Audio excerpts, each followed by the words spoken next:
అమరావతి నిర్మాణ పనుల పురోగతిపై మంత్రి నారాయణ కాంట్రాస్ట్ సంస్థల ప్రతినిధులతో కీలక సమావేశం నిర్వహించారు. ప్రభుత్వ భవనాలు, రోడ్లు, లేఅవుట్ పనులను ప్రాజెక్టుల వారీగా అడిగి తెలుసుకున్నారు. ఈ సందర్భంగా వైఎస్ జగన్ మావిగన్ ప్రతిపాదనపై మంత్రి తీవ్రంగా మండిపడ్డారు. జగన్ రాజకీయ ఎత్తుగడలను ప్రజలు నమ్మే పరిస్థితులు లేరని, అవగాహన లేకుండా మాట్లాడుతున్నారని విమర్శించారు.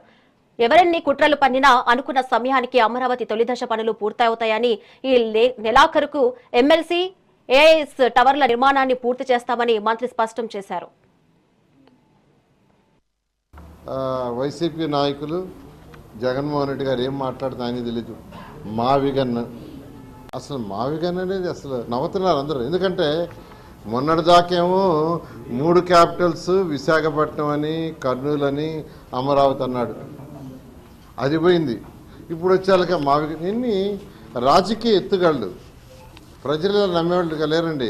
ప్రజలందరూ ప్రజా పరిపాలన కావాలి. అసలు ఫస్ట్ ఒక నాయకుడు తెలుసుకోవాల్సింది ఏంటంటే మన స్ట్రక్చర్ ఏంది, మన సిస్టమ్ ఏంది. మన యొక్క సిస్టమ్ ఏంటంటే ఇప్పుడు అసెంబ్లీ ఉంది.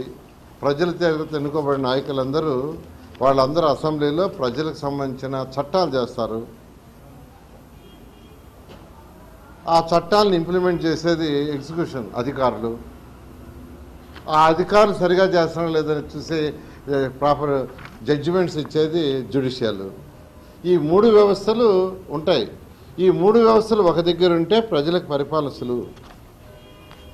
ఈ 3 వ్యవస్థలు ఒకే దగ్గర ఉంటే పరిపాలన ప్రజలకు సులువు. అలా చెప్తున్నాను. ప్రజల చేత ఎన్నుకోబడిన వాళ్ళు ప్రజలకు అవసరమైన చట్టాలని చట్టసభలో చేస్తారు. ఆ చట్టాలని సరిగా ఇంప్లిమెంట్ చేసే బాధ్యత ఎవరిదంటే ఎగ్జిక్యూషన్ అధికారులది. IAS, IPS, different officers. వాళ్ళు సరిగా చేస్తున్నారు లేదనే యొక్క దాని మీద ప్రాపర్గా స్క్రూటినీ, జడ్జిమెంట్లు ఇచ్చేది ఎవరంటే జ్యుడిషియల్. ఈ 3 వ్యవస్థలు ఒకే దగ్గర ఉంటే ప్రజలకి పరిపాలన సులువు ఉంటుంది.